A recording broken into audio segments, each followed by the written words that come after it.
चलें, financial management का lecture number 21 है हमारा। शुरू करते हैं अल्लाह ताला का नाम लेकर। अल्लाह ताला हमें कामयाबी दे और हमारी जो ये स्ट्रगल है ये फ्रूटफुल रहे और किसी किस्म का कोई इशू ना आए हमारे टेस्ट में, और हम जो है इंशाल्लाह ताला कामयाब हों। हम जनाब पढ़ रहे थे कैपिटल बजटिंग। तो कैपिटल बजटिंग में जो है हमने कैपिटल बजटिंग में हम जो है IRR को पढ़ रहे थे, और IRR रात जो है हमने अंडरस्टैंड कर लिया था थोड़ा सा, और उसमें हमारा बच गया था पोर्शन कैलकुलेशन का कि हमने उसकी कैलकुलेशन किस तरह करनी है। तो कैपिटल बजटिंग के हवाले से जो है हमने इंटरनल रेट ऑफ रिटर्न जो है, ये जिसे हम इन शॉर्ट में IRR कहते हैं, उसको पढ़ रहे थे।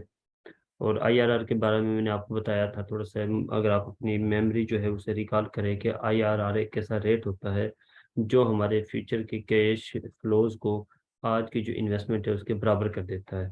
और वो इसलिए बराबर करता है ताकि एक हमें पता चल जाता है कि कौन सा प्रोजेक्ट हम एक्सेप्ट करेंगे जो जो एक टर्मिनेटेड एक वैल्यू देती है आपको। IRR एक वैल्यू, ऐसी वैल्यू देता है जो आपकी इनिशियल इन्वेस्टमेंट के बराबर आपको लेकर खड़ी कर देती है।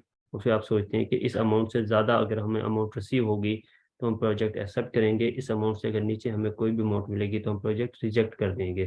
तो ये एक ख़ास एक वैल्यू देता है, एक ख़ास एक रेट देता है, जिससे हम क्या कर सकते हैं, हम गेस कर सकते हैं कि हमारा कौन सा प्रोजेक्ट हमारे लिए फ़ायदेमंद है, कौन सा प्रोजेक्ट हमारे लिए नुकसानदेह है। ठीक हो गया। तो ये हमने थोड़ा सा उसके बारे में पढ़ा था, और हमने फिर उसकी एक्सेप्टिंग और रिजेक्टिंग क्राइटेरिया के बारे में पढ़ा था कि कोई भी अगर IRR जो है, जो हमारा जो रेट जो हम निकालते हैं, इंटरनल रेट ऑफ रिटर्न जो हम निकालते हैं, वो अगर हमारा कास्ट ऑफ कैपिटल से या रिक्वायर्ड रेट ऑफ रिटर्न जो हम चाहते हैं कि इस रेट से ऊपर हमारा हमें अर्निंग हो, इस परसेंटेज से ऊपर हमें अर्निंग हो, अगर उससे ज़्यादा है हमारा जो IRR हमने निकाला है तो हम प्रोजेक्ट एक्सेप्ट कर देते हैं। अगर उससे कम हो तो हम क्या कर देते हैं, प्रोजेक्ट को रिजेक्ट कर देते हैं। तो उसी चीज़ को आज हम डिस्कस करना है कि एक्चुअल में जो ये IRR जो है, ये परसेंटेज जो है जो हमें बताएगी कि हमारी फ्यूचर की जो अमाउंट हमें मिलनी है वो आज के अमाउंट के इस रेट के ऊपर अगर आप इसे डिवाइड करें या इस रेट के ऊपर आप इसे जो है डिस्काउंट करें तो ये आज की इनिशियल इन्वेस्टमेंट के बराबर हो जाती है। तो वो किस तरह हमें पता चलता है, क्या वो किस तरह आप कह लें कि वो हमें अंदाज़ा लगाना पड़ेगा, किस तरह हमें जो है आइडिया होगा कि ये परसेंटेज ये हो सकती है, ये नहीं हो सकती। तो वही आज हमने जो है आज के लेक्चर में जो है डिस्कस करनी है। तो फार्मूला, सबसे पहले आप थोड़ा सा रिवाइज कर लें। फार्मूला हमारे पास क्या था, फार्मूला हमने एक्चुअली में हमने ये एक वैल्यू निकालनी थी, ये वाली वैल्यू, मतलब कि हमने क्या करना था, ज़ीरो करना था इसे। ज़ीरो ये तब होगी कि जब हमारी जो इनिशियल जो कास्ट है, जो इनिशियल इन्वेस्टमेंट है, वो अगर उसमें से अगर हम माइनस करें हमारी टोटल रेवेन्यूज़ को, और वो रेवेन्यूज़ बराबर हो हमारी इनिशियल कास्ट के, तो तब हमारे ये क्या वैल्यू हमें ज़ीरो के बराबर हो सकती है। ठीक हो गया। अब इशू ये अमाउंट तो हमें सवाल में दी हुई होती है, इनिशियल इन्वेस्टमेंट या कैश आउटले जो है वो तो हमें पेपर में दिया होगा, हमारे क्वेश्चन में दिया हुआ होता है। जो असल चीज़ जो हमें नहीं दी हुई होती वो ये वाली है, ये वाली है, ये टोटल अमाउंट ये हमें नहीं दी होती। इसमें से हमें ये तो दिया होता है cash flow first year, cash flow second year, cash flow third year, cash flow fifth year है, जो एंड सो ऑन, जितने भी साल के लिए हमें कैश फ्लो मिल रहा है, फ्यूचर में अमाउंट मिलनी है, वो तो हमें दी होती है। ठीक हो गया। अब इससे हमने जो है इसकी प्रेजेंट वैल्यू मालूम करनी होती है, हर कैश फ्लो की प्रेजेंट वैल्यू फाइंड आउट करनी होती है। और हमें कहा यह जाता है कि IRR में क्या आप इनकी प्रेजेंट वैल्यू इस तरह फाइंड आउट करें कि इनकी जब सबकी प्रेजेंट वैल्यू आपकी निकल आए और उसे आप जमा करें, सम करें, वो सम इसके बराबर हो, इसके बराबर हो आपका। तो अब वो जो है हमें यह पता है कि इसकी प्रेजेंट वैल्यू किस तरह फाइंड आउट होगी, इसकी प्रेजेंट वैल्यू किस तरह फाइंड आउट होगी, वो तभी होगी कि एक खास परसेंटेज से इसे अगर हम डिवाइड करें, क्योंकि प्रेजेंट वैल्यू का फार्मूला हमने पढ़ा था future value divided bye 1+R, required rate of return जिसे कहते हैं, इंटरेस्ट रेट जिसे हम कहते हैं, या अगर IRR हम पढ़ रहे हैं तो उसमें हम IRR कहते हैं जिससे। अब ये जो परसेंटेज है, ये परसेंटेज जिससे के ऊपर हम इन सारी वैल्यूज़ को डिवाइड करेंगे, सम करेंगे और इसे हम बराबर कर देंगे इसके बराबर। तो वो यही परसेंटेज हमने निकालना हमारे लिए इश्यू है कि वो हम किस तरह निकालेंगे इस परसेंटेज को। तो यही चीज़ जो है आज के लेक्चर में हम जो है हम देखेंगे कि क्या चीज़ ये किस तरह होती है।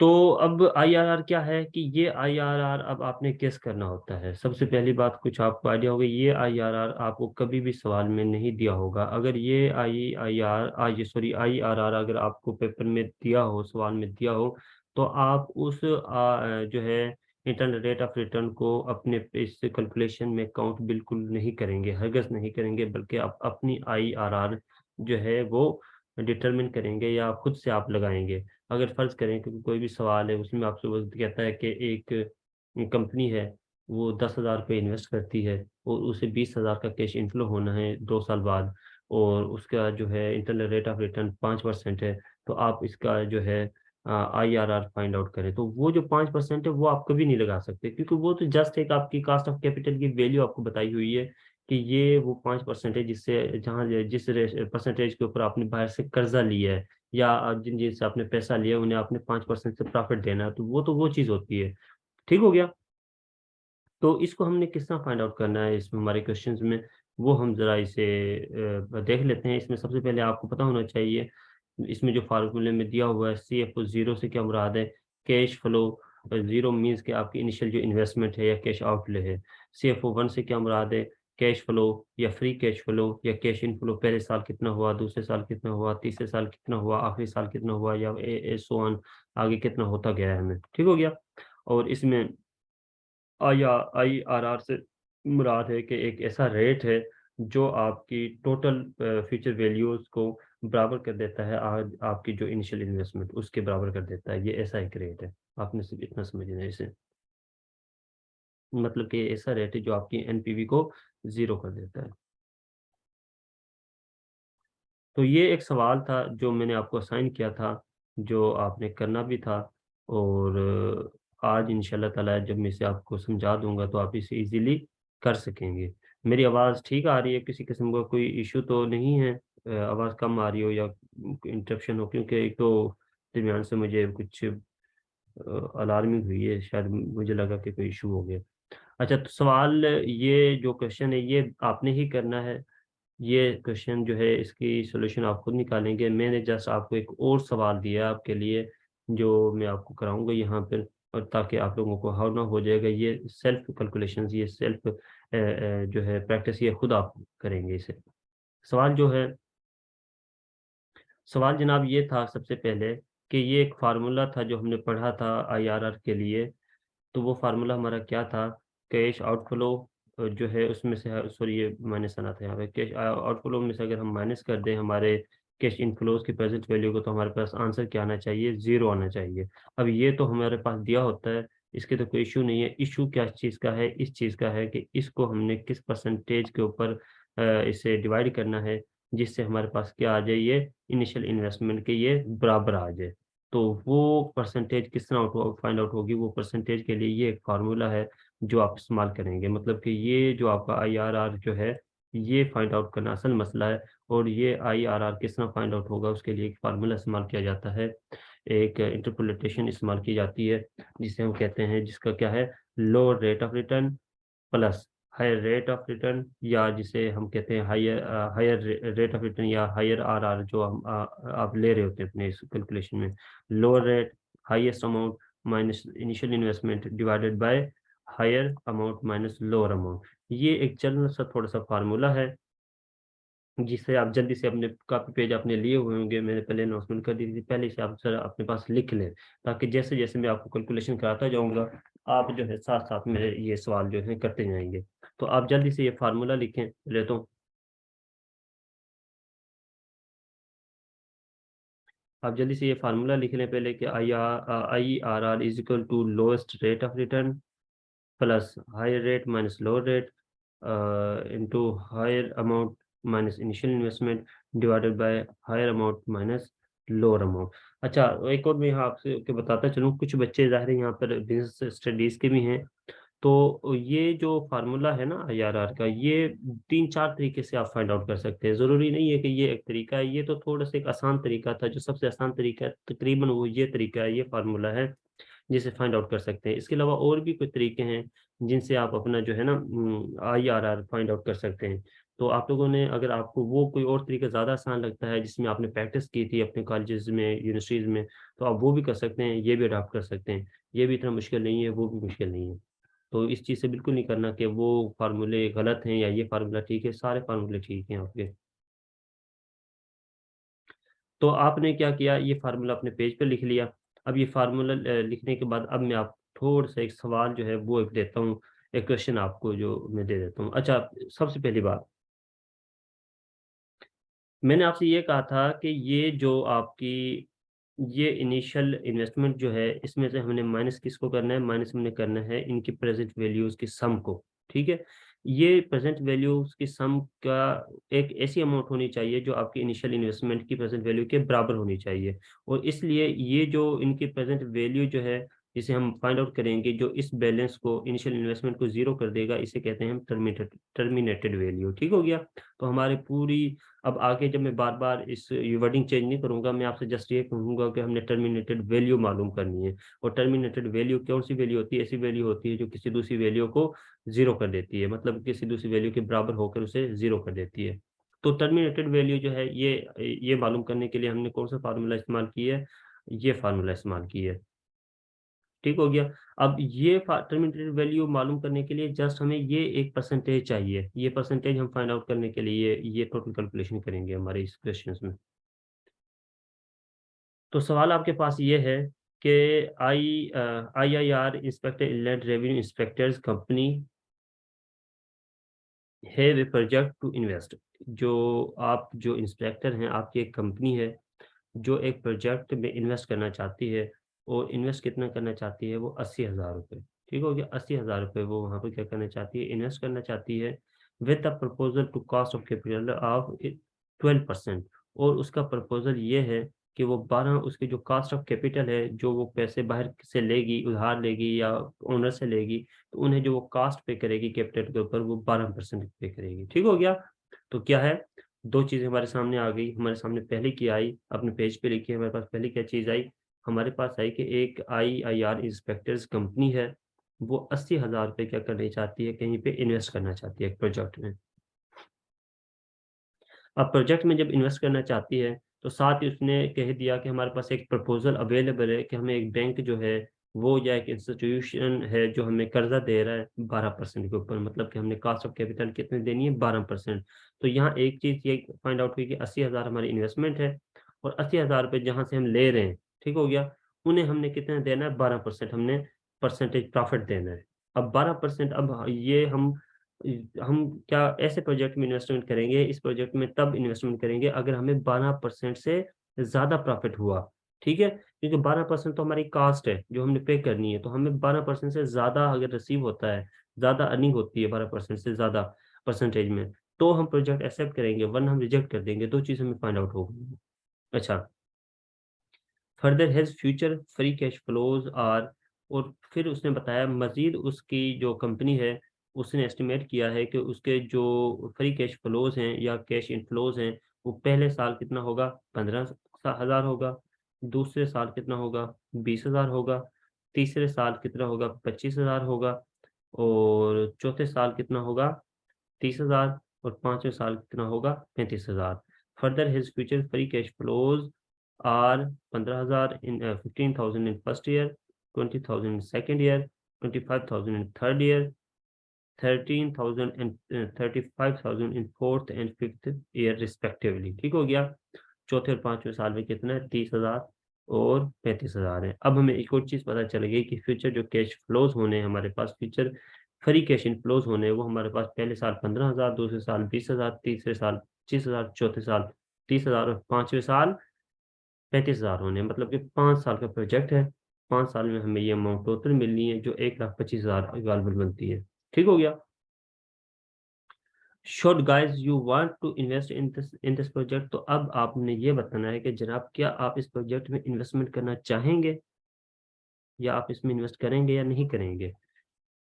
with your strong suggestions with the help of IRR concept with analysis। आपने क्या करना है, आपने अपनी स्ट्रॉन्ग सजेशन प्रोवाइड करनी है इसके ऊपर कि आपको प्रोजेक्ट एक्सेप्ट करना चाहिए या नहीं करना चाहिए, और किससे, with the help of IRR concept. और IRR को इस्तेमाल करते हुए आपने एनालिसिस करना है कि आप प्रोजेक्ट एक्सेप्ट करेंगे या नहीं करेंगे, अगर करेंगे तो क्यों करेंगे, अगर नहीं करेंगे तो क्यों नहीं करेंगे, इसके ऊपर आपने स्ट्रॉन्ग सजेशंस भी प्रोवाइड करनी है आपने। ठीक हो गया, ये टोटल सवाल है, आपको समझ आ गया होगा सवाल में क्या चीज़ है, अपने पास लिख लें आप कि इन्वेस्टमेंट 80,000 रुपये है, मतलब कि फ्री कैश आउटफ्लो जो है आपका, आउटफ्लो 80,000 है, कॉस्ट ऑफ कैपिटल 12% है, पहले साल 15,000 इनफ्लो होगा, दूसरे साल 20,000 होगा, तीसरे साल 25,000 होगा, और चौथे साल 30,000 होगा, और पांचवें साल 35,000 रुपये होगा। और हमसे पूछा जा रहा है कि IRR का इस्तेमाल करते हुए आप अपनी सजेशन दें कि आप प्रोजेक्ट एक्सेप्ट करेंगे तो क्यों करेंगे, अगर नहीं करेंगे तो क्यों नहीं करेंगे।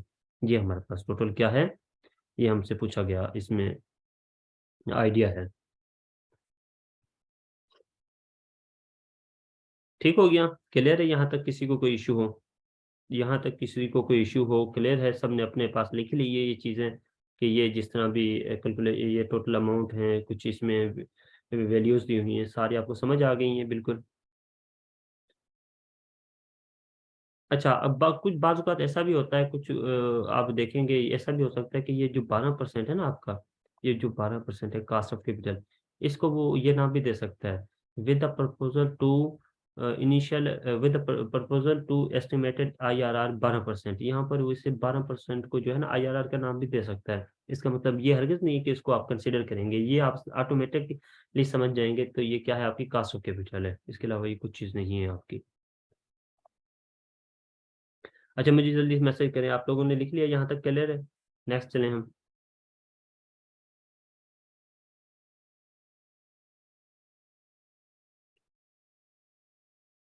चलें, ठीक हो गया। अच्छा, तो अब आगे देखते हैं हम इसे। तो अब हमने जो है मालूम क्या करनी है, ये टोटल हमारे पास कैलकुलेशन दी हुई थी, इससे अब हमने टर्मिनेटेड वैल्यू फाइंड आउट करनी है।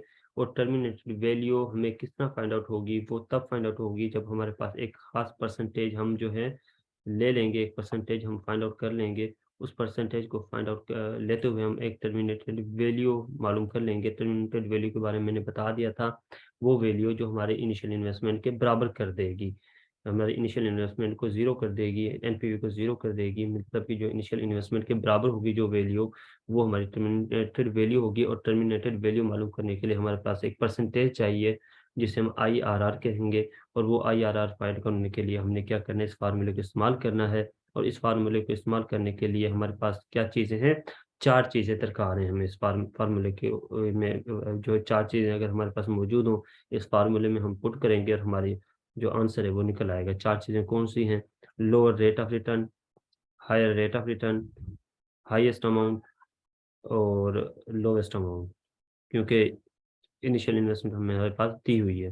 तो ये चार चीज़ें हैं जो हमने फाइंड आउट करेंगे, और उसके बाद हम यहाँ पर अपने फार्मूले में पुट करेंगे और चेक करेंगे कि हमारे पास क्या जवाब आता है, और क्या वो जवाब ठीक भी है, क्या उस जो परसेंटेज जो हम IRR की निकालेंगे, क्या वो हमारी टर्मिनेटेड वैल्यू मालूम करने के लिए ठीक भी है या नहीं है, वो भी हम आगे चल के देख लेते हैं। तो जैसे मैंने अभी आपको बताया कि हमें फार्मूले के लिए कौन सी चीज़ें चाहिए, हमें दो सबसे पहले रेट चाहिए, हाईएस्ट रेट चाहिए, लोएस्ट रेट चाहिए हमें। ठीक हो गया, और हाईएस्ट रेट से क्या मुराद है और लोवेस्ट रेट से क्या मुराद है, ये मैं ज़रा आप लोगों से यहाँ ये चीज़ एक्सप्लेन करता चलूँ मैं यहाँ पे। हाईएस्ट रेट से मुराद ये है कि फ़र्ज़ करें, फ़र्ज़ करें कि आपकी, जैसे यहाँ पर मैंने बताया है आपको कि 80,000 रुपये आपकी क्या है, आपकी इनिशियल इन्वेस्टमेंट है। और अब आप फ्यूचर कैश फ्लो जो हैं वो 1,00,000, आपके टोटल 1,25,000 के गालवन होते हैं। ठीक हो गया, 1,25,000 के आपके होते हैं। अब इनकी आप प्रेज़ेंट वैल्यू फाइंड आउट करते हैं, ठीक है? और प्रेज़ेंट वैल्यू फाइंड आउट करते हैं, फ़र्ज़ करें हमें एक पहले से पता था प्रेज़ेंट वैल्यू, हम इसकी 10% पे फाइंड आउट करते हैं, मतलब कि IRR को 10% रखते हैं, प्रेज़ेंट वैल्यू फाइंड आउट करते हैं, तो ये कितनी निकल आती है? 80,000 निकल आती है। इसकी प्रेजेंट वैल्यू 10% पे, अगर इसे हम डिवाइड करें, 10% पे इसका रेट रखें, याद हो तो future value divide by 1 plus R की पावर एन। आर जो है अगर हम 10% रखें और 1,25,000 की प्रेजेंट वैल्यू जो फाइंड आउट हो जाए 80,000 हो जाए, तो हमारे पास एनपीवी 0 हो जाएगा, मतलब कि ये हमारा 10% क्या होगा, आईआरआर होगा। फर्ज करें अब 10% से ऊपर वाला जो रेट है वो क्या कहलाएगा, हाईएस्ट रेट। ठीक हो गया। और 10% से जो नीचे रेट होगा वो क्या कहलाएगा, हमारा लोवेस्ट रेट।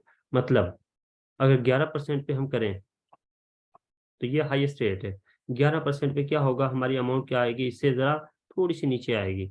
और 9% पे क्या होगा, हमारी अमाउंट क्या आएगी, इससे थोड़ी सी ऊपर आएगी। क्योंकि परसेंटेज को आप डिवाइड कर रहे होते हैं, जितनी डिवीजन जितनी बड़ी परसेंटेज से करते हैं उतना ही आंसर आपका कितना आता है, कम आ रहा होता है। और जितनी ही आपकी डिवीजन जो है छोटी परसेंटेज से करें उतना ही आंसर आपका ज़्यादा आ रहा होता है। ये चीज़ आपको मैथमेटिकल पढ़ा होगा, तो वो अगर आप देखना भी चाहें तो अपने यहीं पे करके अभी फ़िलहाल देख भी सकते हैं कि फ़र्ज़ करें कि आपके 10 जो है 100 रुपीज़ है, इसको 10 से डिवाइड करें तो हमारे पास कितना आता है, 10 आंसर आता है। ठीक हो गया। अगर इसी 100 रुपीज़ को हम जो है अब इसकी डिवीज़न की परसेंटेज बढ़ा देते हैं। अब इसको हम क्या कर देते हैं, 11% कर देते हैं, तो आंसर क्या आएगा, अब आपका 10% से क्या आएगा, नीचे आएगा। 10% से अब आपका आंसर नीचे आ जाएगा, 9 पॉइंट समथिंग आ जाएगा, कितना ही आ जाएगा। लेकिन अगर इसे हम 11 के बजाय इसे 9 से कर देते हैं, 100 डिवाइडेड बाय 9, मतलब क्या किया हमने, परसेंटेज को डिक्रीज कर दिया। तो अब आपका क्या आएगा, 10 इशारिया समथिंग कुछ भी आ जाएगा आपका। तो मतलब क्या हुआ कि अगर आप डिवीज़न की परसेंटेज को इंक्रीज़ करते जाएँ, तो आपका जो आंसर है वो डिक्रीज़ होता जाता है।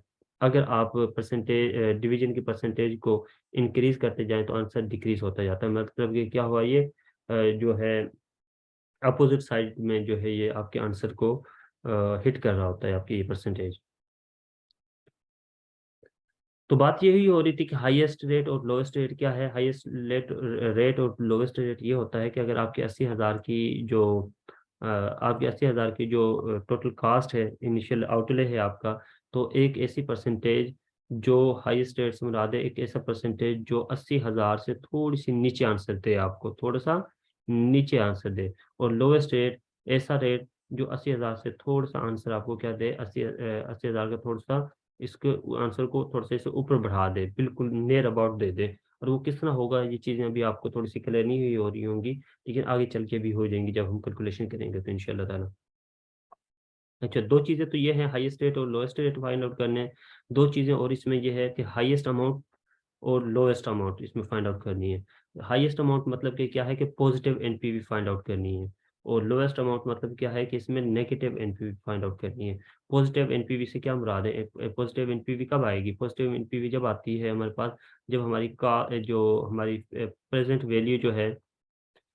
वैल्यू फ्यूचर कैश इनफ्लोज की,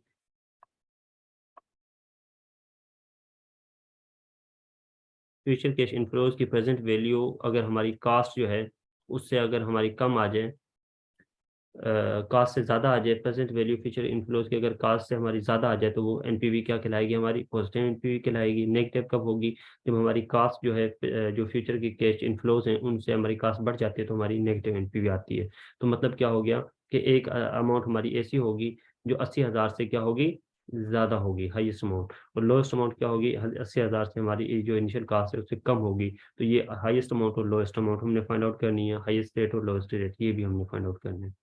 ठीक हो गया। चलें, तो अब हम अपने क्वेश्चन को स्टार्ट करते हैं। तो हमारे पास जो सवाल हमारे बता रहा था, वो सवाल हमारा क्या था, सवाल हमारा ये था जनाब, वी नीड टू, अच्छा, सवाल हमारा ये था कि 80,000 एक कंपनी है जिसने 80,000 इन्वेस्ट करने हैं, और उससे 12% जो है उसकी कास्ट ऑफ कैपिटल है। ठीक हो गया। अब उसने सवाल में हमें बताया था कि हमारे पास कितनी पहले साल कितनी कैश आउटले हुआ था 80,000 का। फिर उसने हमें बताया था कि 15,000 पहले साल इनफ्लो था, दूसरे साल 20,000 था, तीसरे साल 25,000 था, चौथे साल 30,000 था, पाँचवें साल 35,000 था। और इन टोटल को जो है इनको जमा करें हम फ्यूचर कैश इनफ्लोज को, तो हमारे पास आंसर कितना आ जाता है, 1,25,000 आ जाता है। ठीक हो गया। तो 1,25,000 है। अब 1,25,000 का हमने क्या करना है, हमने प्रेजेंट वैल्यू फाइंड आउट करनी है, प्रेजेंट वैल्यू फाइंड आउट करनी है। और वो भी उस रेट पे फाइंड आउट करनी है जो हमारे 80,000 के, ये क्या है, 1,25,000 80,000 के बराबर हो जाए, ताकि हमारी एनपीवी 0 आ जाए। तो ये हम किस तरह फाइंड आउट करेंगे, हमारा एक्चुअल इश्यू ये है। ठीक हो गया? अच्छा जी। तो जैसे हमारी कंपनी ने हमसे क्या कहा था? हमारी कंपनी ने हमसे ये कहा था कि 80,000 अपने प्रपोज़ल है 80,000 का, और उसमें 12% कॉस्ट ऑफ कैपिटल है आपको, जो हमें आपको मिलना है। अब इनकी हमने क्या काम फाइंड आउट करनी है? प्रेज़ेंट वैल्यू फाइंड आउट करनी है सबसे पहले, और प्रेज़ेंट वैल्यू इनकी हमने कितना फाइंड आउट करनी है? वो एक स्पेशल फ़ॉर्मूला जो मैंने आपने बताया था आपको, 15,000 की प्रेज़ेंट वैल्यू का फ़ॉर्मूला। सबसे पहले प्रेज़ेंट वैल्यू का फ़ॉर्मूला क्या है? Future value divided by 1 plus IR 1 plus i की पावर n, या IIR, अगर IRR में कर रहे हैं तो आप, तो IRR आएगा। सॉरी, ये IIR लिख दिया है मैंने गलती से, यहाँ पर इंटरनल रेट ऑफ रिटर्न आता है, IRR आता है। तो बस वो कन्फ्यूजन में मैंने शायद जल्दी में लिख दिया होगा, मैंने गौर भी नहीं किया।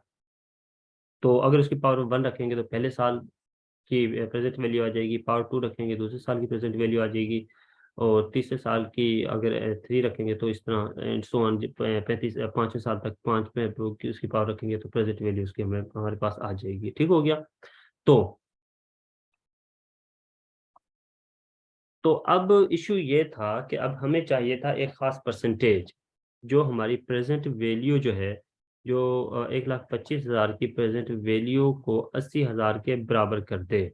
अब हमारे पास डायरेक्ट तो कोई भी कभी भी एक ऐसी वैल्यू नहीं आएगी जो 1,25,000 को 80,000 के बराबर कर दे, इसके बराबर कर दे इसको, ऐसे डायरेक्ट हमारे पास परसेंटेज कभी भी नहीं आएगी।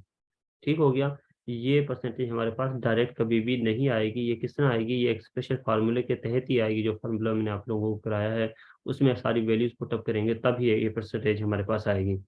तो आपने सबसे पहले ये चीज़ वर्किंग पेपर पे करनी है। सबसे पहले आपने वर्किंग पेपर पे ये करना है कि आप जो है किस परसेंटेज, आपको 2 अमाउंट चाहिए। सवाल में मैंने क्या कहा था? 2 परसेंटेज चाहिए आपको, 2 अमाउंट चाहिए। 2 परसेंटेज कौन सी चाहिए? हाईएस्ट परसेंटेज और लोवेस्ट परसेंटेज। ठीक है? लोवेस्ट रेट और हाईएस्ट रेट। फिर मैंने कहा कि 2 चीज़ आपको चाहिए, नियरेस्ट हाईएस्ट अमाउंट और नियरेस्ट लोवेस्ट अमाउंट। किसके? 80,000 के। मतलब कि हाई 80,000 से थोड़ी सी जो बड़ी अमाउंट है वो, और 80,000 से थोड़ी सी जो छोटी अमाउंट है वो हमें चाहिए। मतलब कि ठीक हो गया?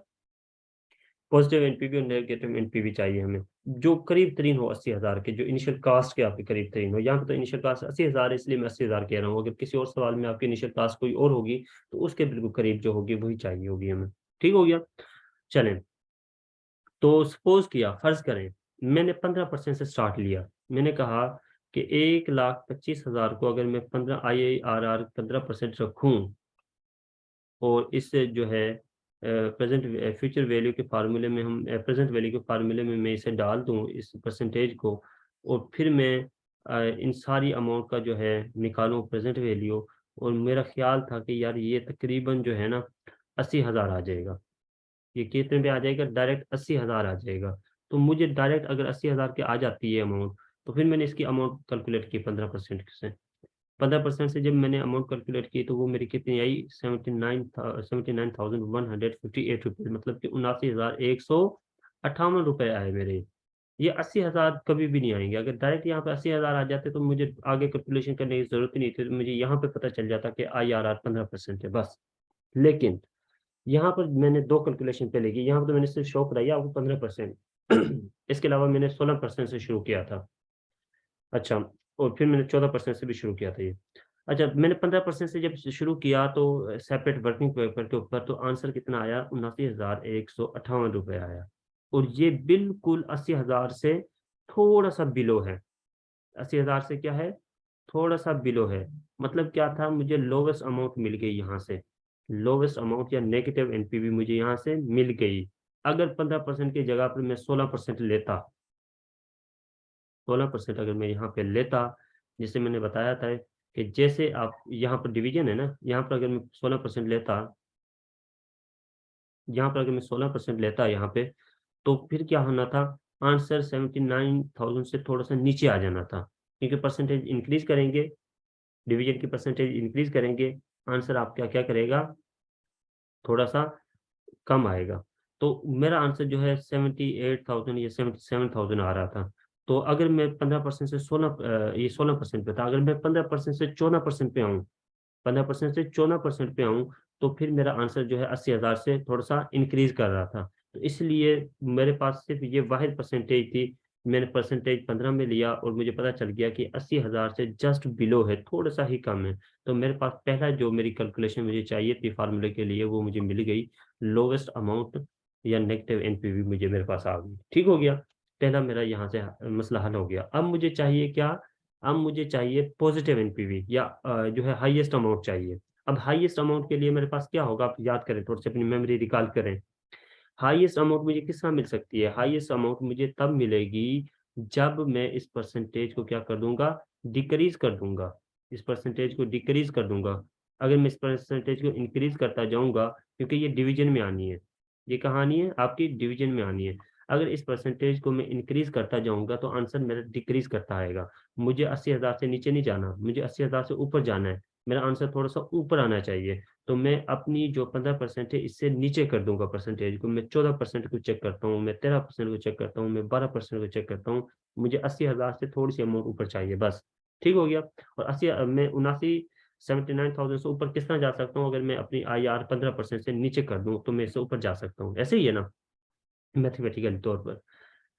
तो अब मैं 15% के जो है यहाँ तक आपको समझ आ गई। अब मैं जो है नेक्स्ट जो अब मैं 15% से 13% पे आया। मैंने कहा कि यार मुझे ना 80 जो 79,158 से थोड़ी-सी अमाउंट ऊपर चाहिए, मतलब 80 ये लोएस्ट अमाउंट आई है, मुझे हाईएस्ट अमाउंट चाहिए 80,000 की, जो 80,000 से थोड़ी-सी ज़्यादा हो। ठीक हो गया? तो मैं 13% से लेना शुरू की। मैंने कहा 13% रखता हूँ, इसको आईआरआर को 13% में रखता हूँ यहाँ पे, और मैं भी फिर जो है ये मेरी परसेंटेज जो है 80,000 से थोड़ी-सी ऊपर आए, और फिर मैंने 13% रखते हुए इन अमाउंट की दोबारा से प्रेज़ेंट वैल्यू फाइंड आउट की, उन्हें सम अप किया तो वो कितना आई? ₹83,660 आया। वो कितना आया? ₹83,660। ठीक हो गया? लेकिन ये हाईएस्ट अमाउंट पॉज़िटिव एनपीवी है, ये बिल्कुल हाईएस्ट अमाउंट है। ये 80,000 से हाईएस्ट अमाउंट तो है, मतलब कि पॉज़िटिव एनपीवी तो है, लेकिन ये सो हाई है। ये क्या है? ज़्यादा हाई है 80,000 से। मेबी मैं 13% 15% तो पहले से मैंने ली हुई थी, तो मेबी अगर मैं 14% लेता, मैं दरमियानी रास्ता अपनाता, 13 की जगह पे 14% लेता, मेबी मैं 80,000 से थोड़ा-सा ज़्यादा जा सकता था। मतलब ये 83,660 से थोड़ा-सा नीचे आ सकता था। तो अब मैं 14% से लेके चेक करता हूँ कि वहाँ पे उससे क्या आंसर आता है मेरा।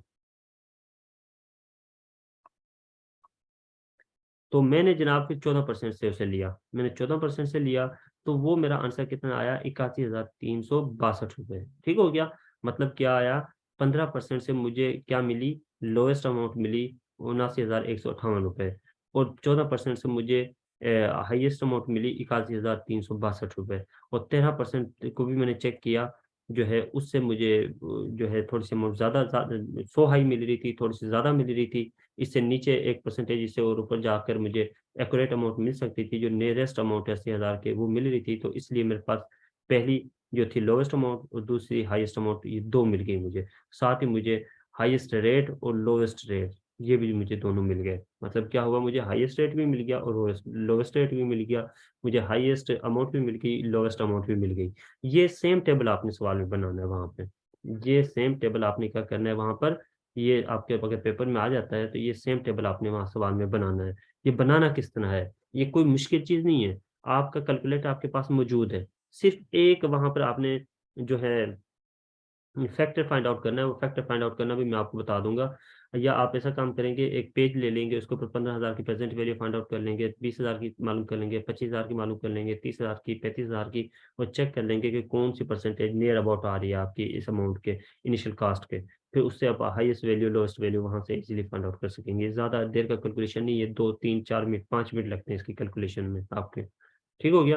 तो अब मेरे पास 4 चीज़ें आ गई, मेरे पास हाईएस्ट रेट आ गया, लोएस्ट रेट आ गया, हाईएस्ट अमाउंट आ गई, लोएस्ट अमाउंट आ गई। अब मेरे पास जो फ़ॉर्मूला था वहाँ पे ये मैं चीज़ें ईज़िली डाल सकता था, ठीक है? और वहाँ पर मैं जो है इसे पुट अप करता हूँ, जो मेरा फ़ॉर्मूला था वो क्या था? लोएस्ट रेट ऑफ रिटर्न कितना है आपका? 14%, ठीक हो गया? हाईएस्ट रेट आपका कितना है? 15%, लोएस्ट रेट आपका कितना है? 14%, ठीक हो गया? हाईएस्ट अमाउंट आपकी कितनी निकली है? 81,361। इनिशियल इन्वेस्टमेंट आपकी कितनी है? फ़ॉर्मूले में जो डालनी है 80,000। हाईएस्ट अमाउंट आपकी कितनी है? 81,361। लोअर अमाउंट आपकी कितनी है, 79,159, जो यहाँ पर आपने फाइंड आउट की थी पीछे, यहाँ पर जो आपने फाइंड आउट की है पीछे, ये वाली। ठीक हो गया, ये वाली लोएस्ट अमाउंट और हाईएस्ट अमाउंट।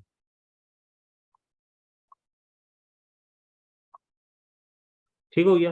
तो ये आपके, अगर यहाँ पर हमने सारी अमाउंट अपनी वैल्यूज पुट अप करते हैं, तो हमारे पास इसको निकालने के बाद टोटल आंसर जब हम सॉल्व करते हैं तो 14.61 आंसर आता है। मतलब कि IRR हमारे पास कितना आ गया, 14.61% आ गया हमारे पास। मीन्स के ये वो परसेंटेज है जो हमारी जो एक्चुअल फार्मूला है उसमें इसे अगर हम इंटर करें तो 80,000, 1,25,000 जो हमारे थे वो हमारे 80,000 के बराबर आ जाएंगे। आप इसे बेशक चेक भी कर सकते हैं, टेस्ट भी कर सकते हैं खुद अपने कैलकुलेटर से। तो हमारे 80,000 के बराबर वो आ सकती है। मतलब कि यहाँ पे NPV हमारी कितनी है, वो 0 है। तो 14.61 जो है ये हमारा क्या निकला इस फार्मूले से, हमारा IRR निकला, इंटरनल रेट ऑफ रिटर्न निकला। इससे जब हमने अपनी कैलकुलेशन की तो ये जो हमारी इनिशियल कास्ट थी, और इनिशियल कास्ट जो थी, और 1,25,000 जो थे हमारे, 1,25,000, इसको अगर हम इसे 1461 पे हम इसे डिवीजन करते हैं, इसकी इसकी डिस्काउंटिंग करते हैं तो 80,000 इसके आंसर निकलता है। सो अब आप हमें बताएंगे कि क्या आप अब प्रोजेक्ट जो है, इस जो यही जो सवाल में आपको प्रोजेक्ट है 80,000 रुपये लगाने वाला 12% कॉस्ट ऑफ कैपिटल के ऊपर, अब आप प्रोजेक्ट एक्सेप्ट करेंगे या रिजेक्ट करेंगे। तो ये अब आप जो है, आपको आ भी गया होगा इंशाल्लाह, आप बेहतर समझ भी चुके होंगे कि अगर आपका IRR जो है, आपका IRR जो है वो कितना आ रहा है, 14.61, और कास्ट ऑफ कैपिटल जो आप पे कर रहे हैं वो कितना है, 12। तो अब मुझे ये बताएं कि अब आप इस प्रोजेक्ट को एक्सेप्ट करेंगे या रिजेक्ट करेंगे। जल्दी से मुझे आंसर दें, क्या अब आप प्रोजेक्ट को एक्सेप्ट करेंगे या रिजेक्ट करेंगे।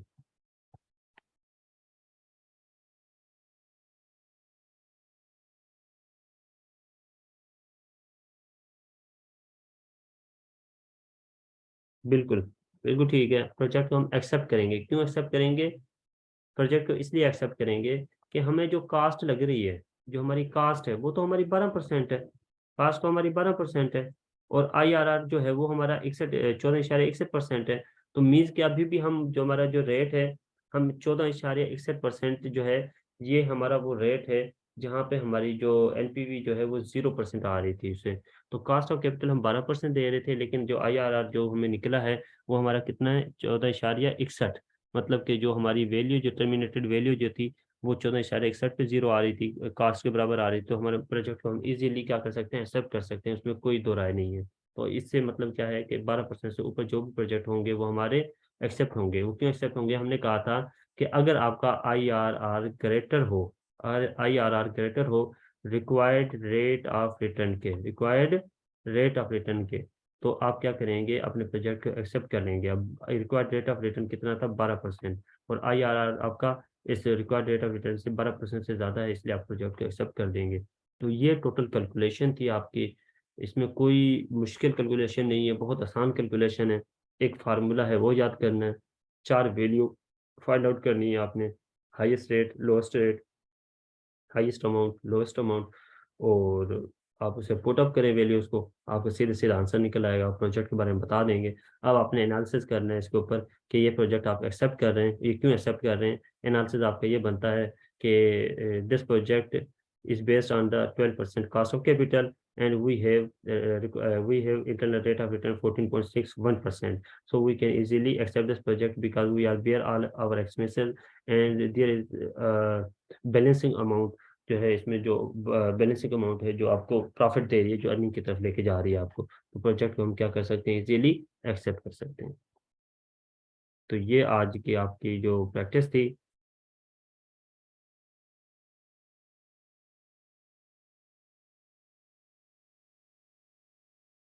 अच्छा, क्या समझ नहीं आ रहा है इसमें, तो चले वन बाय वन अब मैं आपकी जो है ना Q&A रख लेता हूँ। उसमें जो चीज़ आपको समझ नहीं आती तो वो मैं दोबारा से आप लोगों को क्लियर कर देता हूँ। तो मकसद इसका यही था, क्योंकि कल हमने थ्योरी पढ़ी थी, तो थ्योरी में अगर इसे हम शामिल करते तो फिर थोड़ा सा हमें इशू होना था, आप लोगों को ज़्यादा इशू होना था। स्पेशली मैंने कैलकुलेशन इसलिए कराई है आपको, ताकि इजी होकर, अब आपने कंसेप्ट आपको समझ आ गए थे, आपने याद कर लिए थे। अब आपके लिए सवाल करना जो है इतना मुश्किल नहीं था, उसमें सिर्फ कोई टेक्निकल इश्यूज थे कैलकुलेशंस के, वो आप इज़िली कर सकते हैं। तो अब मैं आपके जो है ना Q&A रख लेता हूँ, तो वो आप काइंडली मुझे जो आपको समझ नहीं आ रहा वो आप मुझसे पूछ सकते हैं।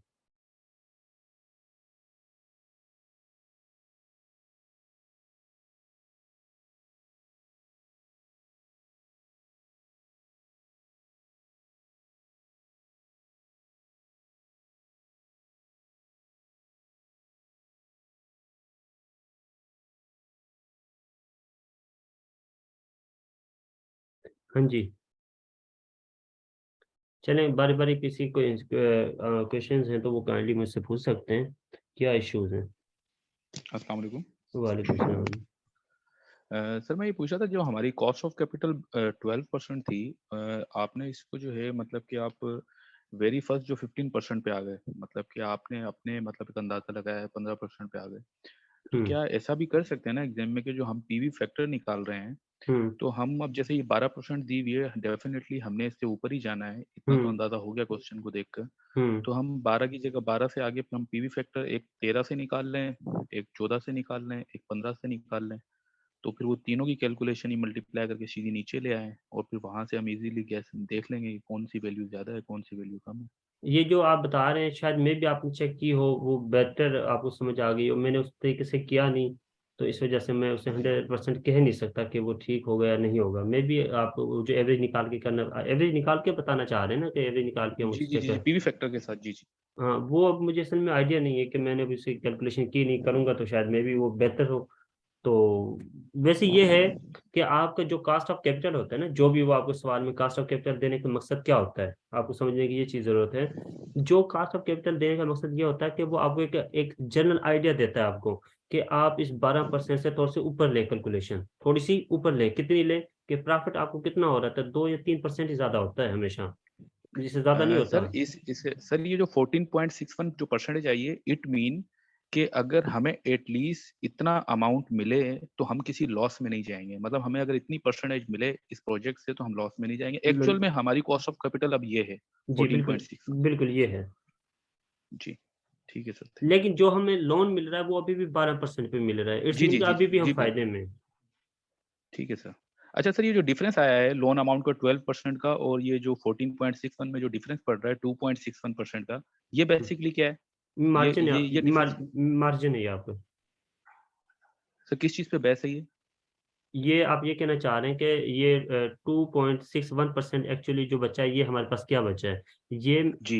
यही पूछ रहे हैं ना, ये आपका जो जी, है जी। मार्जिन है आपका कि ये आप प्रॉफ़िट में इतना क्योंकि ये वो प्रॉफ़िट है आपका कि जो अगर ये 14.61% का मतलब तो ये है कि अगर आपका सारा पैसा अपना होता, तो आप 14.61% से नीचे कभी भी प्रोजेक्ट एक्सेप्ट ना करते। अब लिहाज़ा आप पैसा बाहर से ले रहे हैं और 12% पे ले रहे हैं, तो अभी भी आपके पास मार्जिन है कि 2.61% अभी भी आप प्रॉफ़िट में हैं। ठीक है सर। हुँ।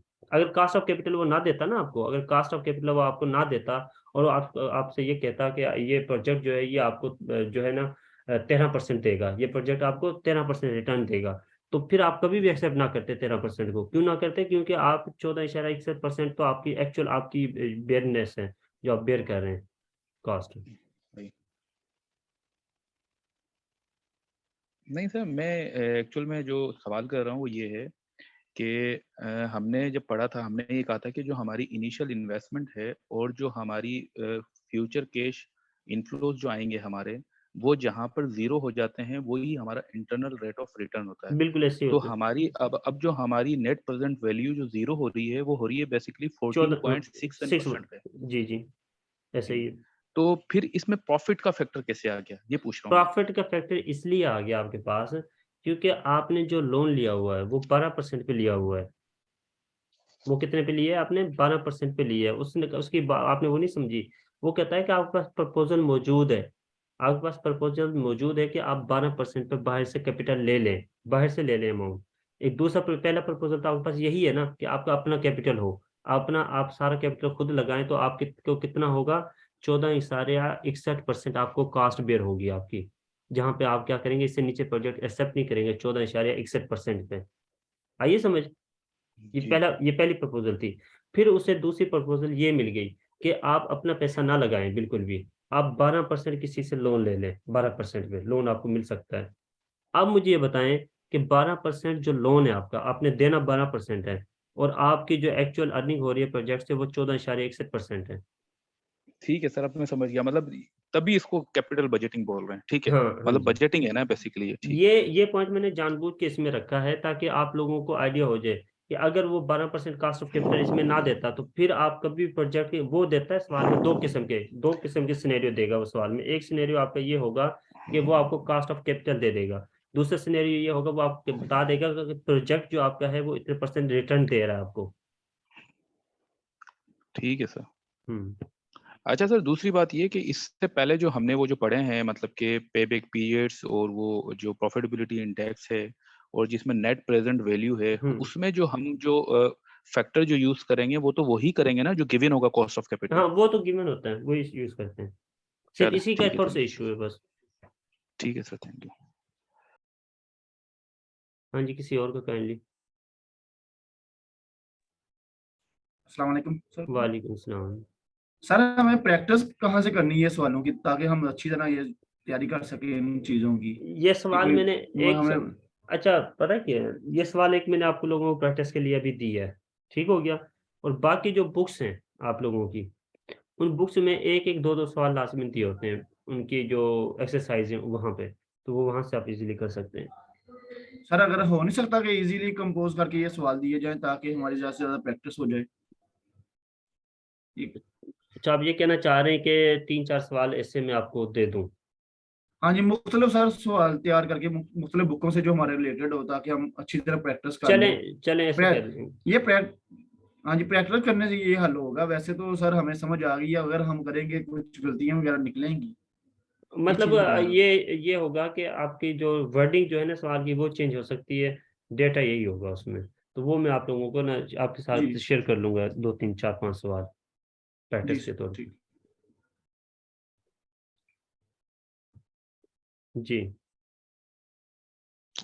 अस्सलाम वालेकुम सर। वालेकुम सलाम। सर मेरा क्वेश्चन ये है कि जैसे कि कॉस्ट ऑफ कैपिटल दी जाती है उधर कंपनी की तरफ से, तो हम इंटरनल रेट ऑफ रिटर्न में वो खुद से सपोज करते हैं, वो कंसीडर नहीं करते। और लेकिन जो नेट प्रेजेंट में अगर कॉस्ट ऑफ कैपिटल दी जाए तो वो ही कंसीडर करेंगे ना, जो दी जाती है, खुद से तो सपोज नहीं उधर से होती नेट प्रेजेंट वैल्यू में। एनपीवी में? जैसे कि हाँ जी, नहीं नहीं, एनपीवी में तो खुद सपोज नहीं करते, जो दी जाती है आप वही कंसीडर करते हैं। वही होती है। ठीक क्योंकि है वो सर, आपको यही बता कुछ। दे वो आपको बता देता है कि एक प्रोजेक्ट, ए प्रोजेक्ट इतने % पे आपको रिटर्न दे रहा है, बी प्रोजेक्ट इतने % पे रिटर्न दे रहा है आपको। जी। अच्छा, इसके अलावा किसी का कोई सवाल हो तो काइंडली। Excuse me sir. जी जी आमिर। Song sir. वालेकुम सलाम। सर वो चैट बॉक्स में भी मैंने मैसेज छोड़ दिए, तो आरएस भाई भी यही पूछ रहे थे, मुझे भी इसी में कंफ्यूजन है। जी ये जी। एफवी क्या है सर? फ्यूचर वैल्यू आप बताएंगे सर? फार्मूले में आपने लिखा हुआ कौन सा ही भला? है एफवी, फ्यूचर वैल्यू सर। अच्छा, एफ वी कहाँ पे? ये वाली? कौन सी सर? इसकी बात कर रहे हैं आप? जी जी, इसकी बात कर रहा हूँ सर ये। अच्छा, मैं बताता हूँ आमिर, पता है क्या है? जी आपने शायद प्रैक्टिस नहीं किया, कोई इशू है? देखें, हमने क्या करना होता है, हमने जो इनिशियल कास्ट जो है उसमें से माइनस करनी होती है, जो फ्यूचर में जो हमें अर्निंग हो रही होती है उसको माइनस करना होता है, ऐसे ही है ना?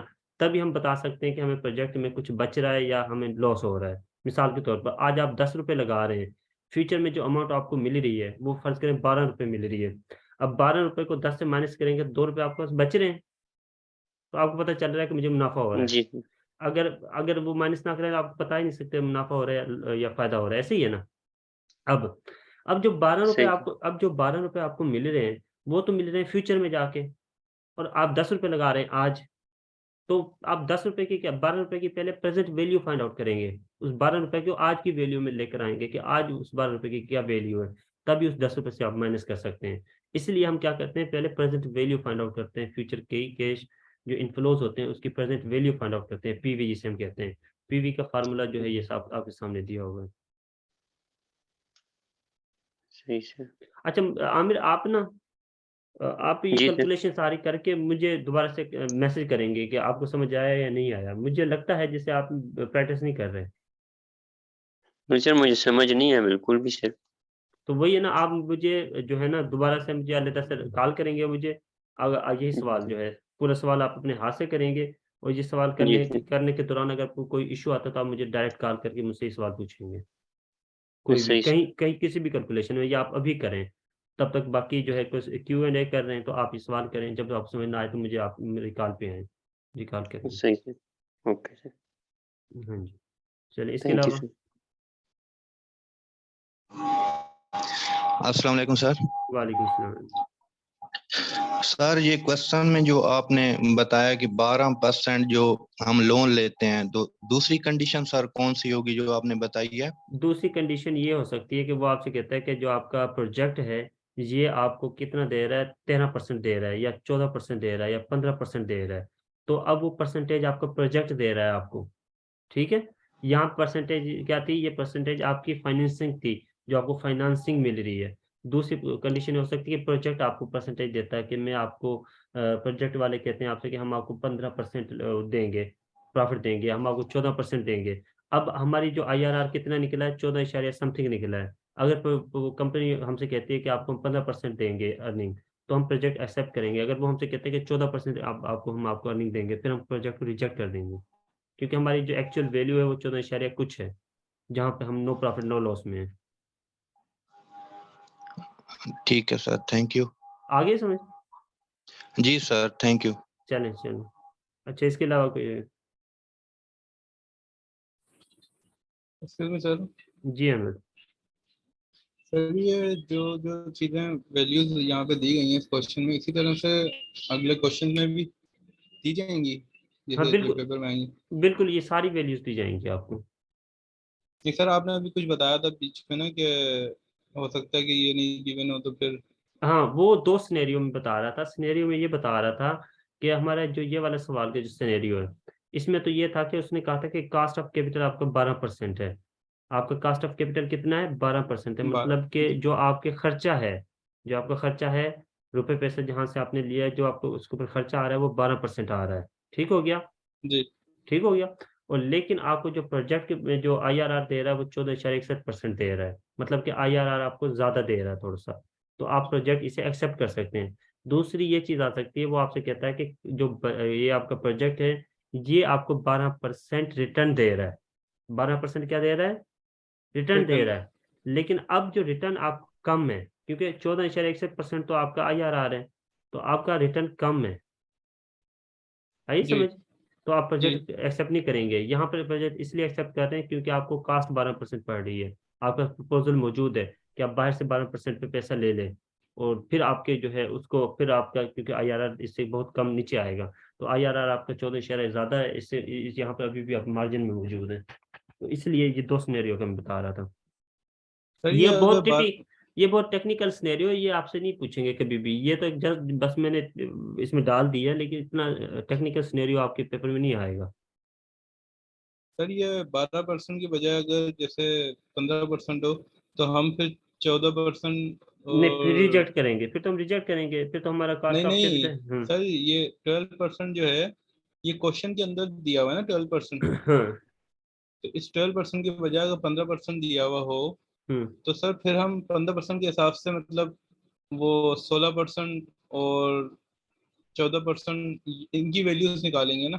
फिर आप जब आपको 15% अगर दिया होता, ठीक है, फिर आप जी 16% से ज्यादा निकालते हैं, 17% से पहले कैलकुलेशन निकालते हैं, तो वो आपकी टर्मिनेटेड वैल्यू जो है वो बहुत ज्यादा जा रही होती, जो 80,000 से बहुत ज्यादा जाती। अगर आप करेंगे ना यहाँ पर, आप 16-17% रखें, वो आपकी बहुत ज्यादा जाती है 80,000 से। फिर आप उसको नीचे लेकर आते, नीचे किस तरह लेकर आते हैं उसे? आप परसेंटेज को इंक्रीज करते या डिक्रीज करते, ऐसे ही करते हैं ना। तो एक्चुअली में आप 2 वैल्यू के ऊपर ऑटोमेटिकली आ जाते। आप फिर भी आप आते ही नहीं के ऊपर भी, 14% और 15% पर ही आ जाते फिर भी आप। अच्छा, हम्म। तो ये वाली समझ नहीं आई बात आपकी। अच्छा, मैं दोबारा बता देता हूँ। आपका सवाल ये था कि सर अगर कास्ट ऑफ कैपिटल 15% होता पेपर में, जी तो जी हम जो हमारी ये जो कैलकुलेशन है पीछे, मैं उस कैलकुलेशन पे ले आता हूँ। तो फिर आप ये कहना चाह रहे हैं कि सर ये जो कैलकुलेशन है, ये हमने शुरू की है 15% से, ये जी वाली। तो फिर हम, अगर हमें सवाल में ही कास्ट ऑफ कैपिटल 15% होता, तो हम 15% से शुरू करते, या 16 से करते, या इस 15 से ही करते, किससे शुरू करते? सही, बिल्कुल यही। ये सवाल है आपका, ठीक हो गया। जी मैं ये फरमा रहा हूँ कि आप फर्ज करें यहाँ पे 15% आप 16% से शुरू करें, जो परसेंटेज आपको दी हुई हो ना उसे एक ऊपर या नीचे शुरू किया करें आप, ठीक हो गया। अब आप शुरू करते हैं यहाँ पर 16% से, ठीक हो गया। कितने से शुरू करते हैं? 16% से। 16% से आपका आंसर जो है इस 79,000 से भी नीचे आना था। आप करके देख लें, 79,000 से भी बहुत नीचे आ जाएगा आपका आंसर। फिर ऑटोमेटिकली आप क्या करते, 15% पे आते, फिर 15% पे फिर आपको 79,158 आना था। फिर आप 14% पे आता, फिर ये 80,000 से थोड़ा सा ऊपर चला जाना था। तो ऑटोमेटिकली मतलब कि आप आज 15% पे ही जाते। अच्छा, हाँ, क्योंकि आपने वैल्यू वो लेनी है जो 80,000 से थोड़ी सी ऊपर हो और थोड़ी सी नीचे हो। आपने वैल्यू तो वो लेनी है। सही है। सर ये 80,000 बराबर कैसे आना है सर? बराबर नहीं आ रहा सर, ये दोनों 0 0 आपने लगाया वो बराबर तो नहीं आ रहा कौन से वाला? सर। ये जो आपने लास्ट में बताया कि 80,000 जिसके इनिशियल इन्वेस्टमेंट के बराबर आएगा दूसरे सारे निकाल के, लेकिन सर ये तो नहीं बराबर आएगा। एक मिनट मैं जरा देखूं, इसकी बात कर रहे हैं आप? जी जी जी सर, ये फार्मूले में पुट करेंगे जो एक्चुअल फार्मूला है सर, ये बराबर नहीं आता। नहीं, आप अच्छा देखिए ना, फार्मूला आपने जो एक्चुअल फार्मूला है जो दिया हुआ सर आपने अपने पिछले ये लेक्चर में। ये फार्मूला बात कर रहे हैं आप, ये वाला? सर ये तो क्लियर हो गया सर। ये दूसरा जो फार्मूला एक्चुअल फार्मूला है जिसमें सर आपने पहले साल में अमाउंट दी हुई है सर, मैं सी बता एफ वन। हाँ, CF1 तकसीम। ये वाली बात कर रहे हैं आप, ये हाँ वाली बात कर हाँ रहे हैं आप। जी जी जी जी सर, हमारा ये वाला। आंसर क्या है? 14 इशारिया, हमारा आंसर आया 61%, यही आंसर आया हमारा। हाँ बिल्कुल सर। अच्छा, पहले साल का हमारी अर्निंग कितनी है? 15,000। 15,000 सर। जी C sir, F C F 15,000। C F one हमारा 15,000 आ रहा है, 15,000 है सर। और IRR की जगह पर 14 इशारिया 61 रखें, 6। ठीक हो, 6 जी 1 रखें। और दूसरा हमारा यहाँ CF2 की जगह पे 20,000 रखें, ठीक हो गया। जी और यहाँ पे 14 जी। इशारे 61% रखें, और ये पावर भी 2 लगानी है। अब जरा चेक करें बराबर आएगा। नहीं सर, आ रहा सर। आप 15,000 में पहली अमाउंट निकाले ना सर, इसमें 900 कुछ आ रहा है समथिंग। 15,000 तकसीम 15,61 करना ना, एक जमा करेंगे उसके साथ 14,61 जमा होगा। आप कैलकुलेशन करके मुझसे कंटेक्ट करें, मैंने तो किया है, मेरे पास आ रहा है 0 ही आ रहा है, या आपके पास आप इस कैलकुलेशन में कोई गलती कर रहे होंगे। आप इसके बाद जो है ना मुझे कैलकुलेशन शो करा देंगे, मैं आपको बता दूंगा यहाँ पे इशू है। 960 आ रहा है सर, पहले में ये जवाब जो बताया। नहीं, आप पहली को ना देखें, सबकी आप प्रेजेंट वैल्यू फाइंड आउट करने के बाद उन्हें सम करें, फिर 80,000 से माइनस करेंगे। चले सर, मैं आपको कैलकुलेशन करके ना व्हाट्सएप कर दूंगा सर चले, उसमें। हाँ, मुझे व्हाट्सएप पे आ जाए, मैं वहां से चेक करके आपको बता देता हूँ। किसी और का कोई सवाल हो काइंडली?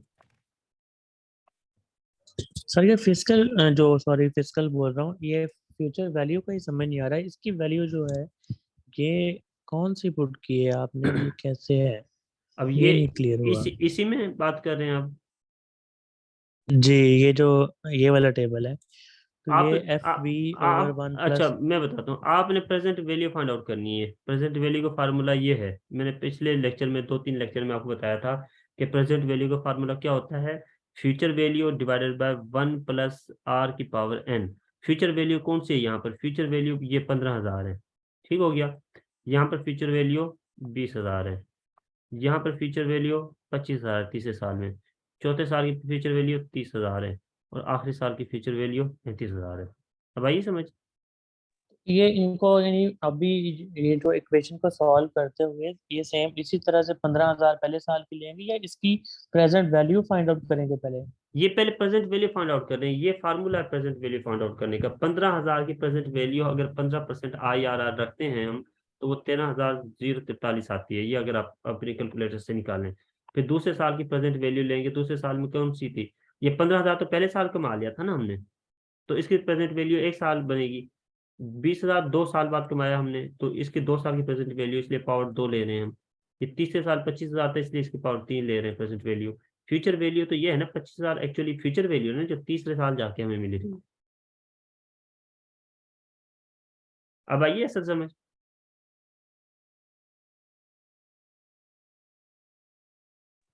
जी, मैं वही कैलकुलेट करने की करें, ट्राई कर रहा कर हूँ। कर लें।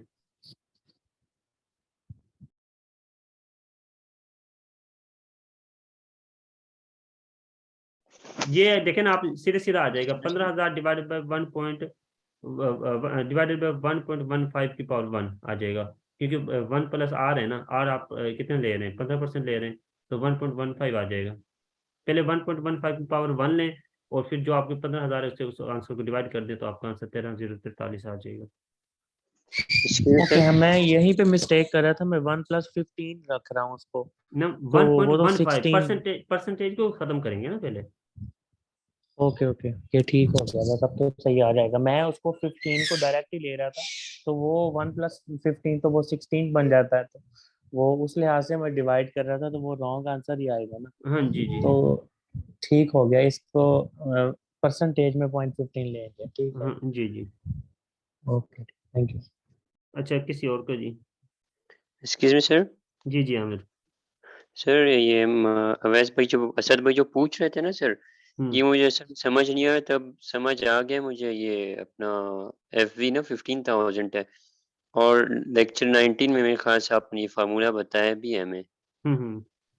और सर मेरे पास साइंटिफिक कैलकुलेटर भी नहीं है सर, फोन में तो नहीं हो रहा सर ये। नहीं, फोन आपका एंड्रॉयड फोन में भी फिर भी ऑप्शन होता है, पावर का बटन होता है, ये सेम निशान होता है, इसलिए मैंने निशान डाला हुआ है यहाँ पे, क्योंकि मेरे अच्छा, लैपटॉप में भी ये नहीं था, साइंटिफिक कैलकुलेटर नहीं था, तो इसलिए मैंने ये डाल दिया था। एंड्रॉयड नहीं है मेरे पास सर, ये मैं लेक्चर एंड्रॉयड से सुनता हूँ, अच्छा, लेकिन जी। चले एक कैलकुलेटर 150 रुपये का आएगा, वो ले लें तो फिर। नहीं ले लूंगा सर इंशाल्लाह, ठीक है। क्योंकि वो काम अच्छा, आना है अब आगे। जी सर। चले, अच्छा, thank you sir. Thank you. किसी और का कोई सवाल हो तो। बाकी सब जो है क्लियर है, बाकी सबको किसी को कोई इश्यू हो तो वो काइंडली अभी जो इसमें कोई इश्यू है वो डिस्कस कर ले। सर वो कोई सिस्टर पूछ रही है मैसेजेस में, इनबॉक्स में, कैलकुलेटर अलाउ होगा सर पेपर में? पेपर में कैलकुलेटर लाजमी अलाउ होगा, ठीक है, डिस्क्रिप्टिव में अलाउ होता है वो। चलिए okay sir, thank you sir. अस्सलाम वालेकुम सर। वालेकुम सलाम। सर मुझे यही काफी अरसे से मेरे दिमाग में था, मैंने क्वेश्चन पूछना था सर, कोई रिस्ट्रिक्शन तो नहीं होगी कि वो कहीं के साइंटिफिक नहीं लेके जाना, दूसरा लेके जाना है, या ऐसा तो कोई मसला नहीं है? नहीं, अगर देखें ना साइंटिफिक अगर ना दूसरा भी लेके जाने दें, वो कहें कि भी दूसरा ले जाएं, जाहिर है वो साइंटिफिक में आप रिकॉर्ड कर लेते हैं चीजें, तो दूसरा जी भी अगर जी। लेके जाएं तो उसमें भी पावर का बटन इस्तेमाल होगा। सिर्फ आपकी कैलकुलेशन में सिर्फ पावर का ही एक इशू है, बाकी तो सेम कैलकुलेशन है आपकी। तो जी पहले जी। आपसे आपसे पहले जितने भी पेपर होते हैं डिस्क्रिप्टिव, उसमें तो लेके जाने देते हैं, CSS में लेके जाने देते हैं, क्योंकि ये न्यूमेरिक जो है वो अगर आ सकता है, बाई चांस आ जाता है, तो वो लेके जाने देते हैं, तो इसमें कोई इशू नहीं है, इंशाल्लाह ताला आप भी लेके जाएं। चलो ठीक, थैंक यू सर। चलो,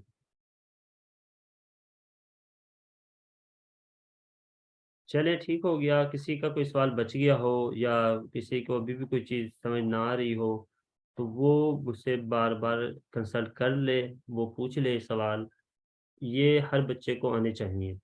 ये इंशाल्लाह बिल्कुल मुश्किल सवाल नहीं है, थोड़े से कंसेप्चुअल आपको आपने अभी किए नहीं शायद, या कुछ बच्चों को ये बहुत मुश्किल इसलिए लग रहे होंगे क्योंकि उन्होंने अपनी हाथ से नहीं किए।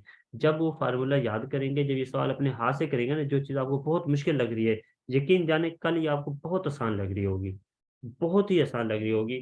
क्योंकि अब मुझे ये जो फार्मूला मैंने कराया कि शायद ये कुछ बच्चों को मुश्किल भी लग रहा हो, क्योंकि एक दो फार्मूले और भी हैं जो गेस के लिए नियर अबाउट ठीक बता देते हैं अमाउंट, लेकिन उसमें भी थोड़ी सी कोई टेक्निकल इश्यूज आ जाते हैं, तो वो मेरे लिए मुश्किल थोड़ी सी इसलिए है क्योंकि ज़ाहिर है मैंने उनमें प्रैक्टिस नहीं की। इसमें मैंने 2 3 सवाल 5 सवाल पहले किए हुए थे, अब जैसे ही मैंने ये फार्मूले मुझे याद था, मैंने अपनी पुरानी बुक ओपन की, उसमें ये लिखा हुआ था, वहां से मैंने आप लोगों को करा दिया, ठीक हो गया। इसके अलावा इसका बेहतर तरीका एक और ये भी होता है कि अगर आपको कोई चीज़ समझ नहीं आ रही, कोई फार्मूला आप दूसरा फार्मूला से करना चाहते हैं या और टेक्निक इस्तेमाल करना चाहते हैं, तो आप यूट्यूब पे डायरेक्ट जाएं, वहां से लेक्चर देखें, कोई भी स्पेशल टॉपिक पे, IRR पे टॉपिक पे कोई ना कोई लेक्चर पढ़ा होगा लाजमी, पढ़े हुए हैं काफ़ी, तो वो लेक्चर सुने, वहां से दूसरा मेथड देखें, अगर वो मेथड समझ आता है तो उससे कर लें। वो तो आपके ऊपर है कि आप कौन सा मेथड इस्तेमाल करना चाहते हैं, कौन सा आपको अच्छा आसान, ज़्यादा आसान लगता है। डिफरेंट हर ह्यूमन नेचर है, हर इंसान की सोच अलग है, माइंड अलग है, थिंकिंग अलग है, तो हर इंसान की अप्रोच अलग ही है, तो वो उसको कोई चीज़, जो चीज़ मुझे अच्छी लगे वो उससे अच्छी ना लगे। शायद मैं जिस तरह पढ़ा सकता हूँ और मुझसे ज़्यादा अच्छा पढ़ा सकता हूँ कोई और, जो है मुझसे ज़्यादा कंसेप्ट अच्छे दे सकता हो, तो ये ज़रूरी नहीं होता। जो चीज़ जहाँ से अच्छी मिलती है वहाँ से अचीव करें, वो चीज़ जो है गेन करें, जहाँ से नहीं मिलती तो कोशिश करें कि किसी और जगह से ले लें। थैंक यू सो मच आपकी कोऑपरेशन का, और इंशाअल्लाह ताला जो है अब एक तो मैंने आपके जो आईआर के हवाले से कुछ क्वेश्चंस कलेक्ट करने हैं कि कैपिटल बजटिंग से कौन-कौन से सवाल जो नॉर्मली आते हैं वो हम इंशाअल्लाह ताला मैं आपके साथ शेयर भी कर लूँगा, अगर मुझे लेक्चर लेना पड़ा उसके ऊपर वो भी ले लूँगा। इसके बाद फिर हम इंशाअल्लाह ताला मूव करेंगे अकाउंटिंग एंड ऑडिटिंग के ऊपर, उसे जल्दी से ख़त्म करने के बाद फिर जो है हम साथ ही या तो इन बिटवीन ही हम जो है जो आपके अकाउंटिंग रेशियोज़ के हवाले से कुछ सवाल हैं, बैलेंस शीट में जो दिए होते हैं, बैलेंस शीट और अकाउंटिंग रेशियो जो है कंबाइन दी होती है, उसके ऊपर 1-2 लेक्चर इंशाल्लाह ताला रख लेंगे और इस तरह हम जो है सिलेबस को कवर कर लेंगे। बहुत लेंथी सिलेबस था और बड़ा शुरू-शुरू में जब मैं जुनैद साहब बैठे हुए थे और सोच रहे थे कि यार ये एफएम किस तरह बच्चों को करानी है, मतलब कि बच्चे ज़ाहिर है नॉन बिज़नेस हैं और वो किस तरह इस सारी चीज़ को करेंगे। यही सिलेबस जो है, ये बुक जो उन्होंने रिकमेंड की हुई है, ये जो टॉपिक रिकमेंड किए हुए हैं, ये मास्टर लेवल पे जाके बच्चों को पढ़ाए जाते हैं, जब वो बिज़नेस के जो है प्योर बिज़नेस के स्टूडेंट होते हैं। और ये जो है मुझे अभी भी याद है, शायद एफएम फाइनेंशियल मैनेजमेंट के ये टॉपिक हमें पढ़ाए गए थे मेरे ख्याल से मास्टर के 3rd या 4th सेमेस्टर में, जहाँ पर स्पेशलाइज़ेशन होती है आपकी। और ये आप लोगों को ये सारा कुछ दे दिया तो बड़ा मुश्किल था। लेकिन अल्हम्दुलिल्लाह वो थोड़े से थोड़ा-सा आसान से फिर थोड़ा-सा एडवांस तक जाते रहे, तो वो चीज़ें हो गई। और मुझे उम्मीद है इंशाअल्लाह ताला बच्चे भी अच्छी तरह समझ गए हैं। आप सबको आती हैं ये चीज़ें, अगर ना आती हों फिर भी आप मुझसे बार-बार कंसल्ट करें ये चीज़ें, अब आप जो है रिवाइज़ करें इन चीज़ों को। तो इंशाअल्लाह ताला पेपर बहुत अच्छा होगा, हमारा रिज़ल्ट बहुत अच्छा आएगा। उम्मीद है अल्लाह ताला से। अल्लाह ताला हमारी मदद कर सकता है, जो मेहनत हम कर सकते थे वो तो हमने की, बाकी अल्लाह ताला पर छोड़ते हैं। अल्लाह ताला एक बहुत बड़ी ज़ात है, बेशक उस ज़ात ने हमें यहाँ तक पहुँचाया है, आगे भी वही ज़ात हमारी मदद करने वाली है। तो थैंक यू सो मच। अल्लाह ताला खुश रखे आप लोगों को और अल्लाह निगहबान।